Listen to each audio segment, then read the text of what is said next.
Good morning, Atlanta. It's May 22nd, 1861. Well, I just received word yesterday about the Union telling us about the Anaconda Plan. And it says here that the Anaconda Plan is the Union's strategy for suppressing the Confederacy at the beginning of the war. Well, the Union planned on cutting off all the trade to South, and so they couldn't get the supplies they needed. North also has planned to take the Mississippi River and the railroads. Oh my God.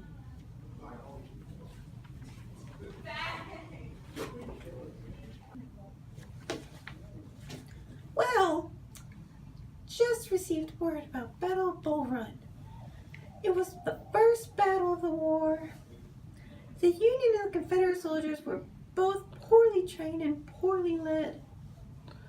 Surprisingly, we won the battle and have gained an advantage over the North. And the results are in. The new president of the United States is Abraham Lincoln.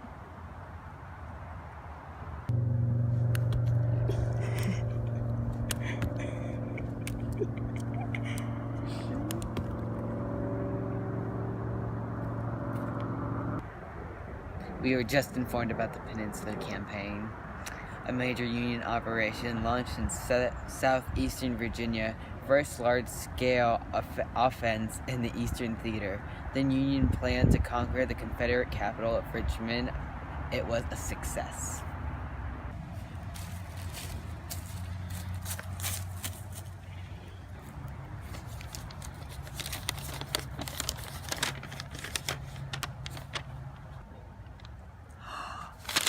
McClellan!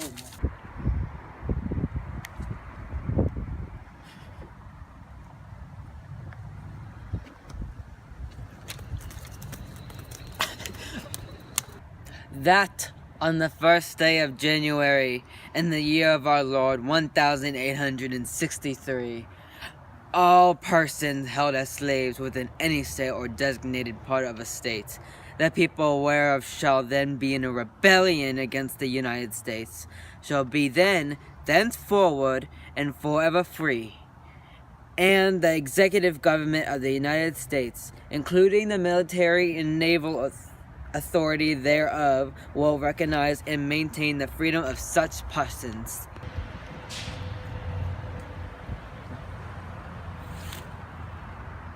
Oh no. The Battle of Gettysburg was the turning point of the war, and it had the largest number of casualties. The Union Army won the battle against the Confederates, halting General Lee's invasion of the North. The battle lasted 3 days. It ended on July 4th, 1863. 77 years ago, our fathers brought forth on this continent a new nation conceived in liberty and dedicated to proposition that all men are created equal.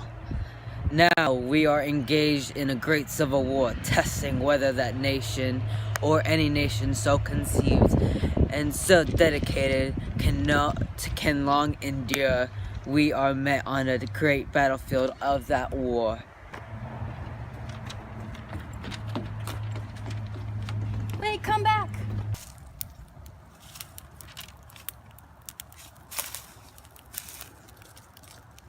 Sherman's march to the sea. Union's armies marched from Atlanta to Savannah. They destroyed everything in their path and was considered to be one of the major achievements of the war. The 13th Amendment was passed, and it abolished slavery and involuntary servitude, except for as punishment for a crime. The 15th Amendment was passed, and it prohibits the federal and state governments from denying a citizen the right to vote based on race, color, or previous condition of servitude. The 14th Amendment was proposed in response to issues related to former slaves. It's 5 sections that address citizenship rights and equal protection of the laws.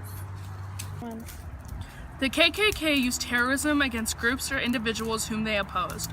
All of their movements have called for the purification of American society. The Freedmen's Bureau is an agency of the U.S. Department of War that helps freedmen in the South. They help feed, clothe, and shelter freedmen and their families.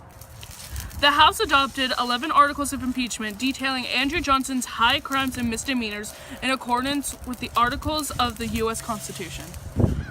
Rutherford B. Hayes was awarded the White House over Tilden on the understanding that Hayes would remove the federal troops whose support was essential for the survival of Republican state governments in South Carolina, Florida, and Louisiana.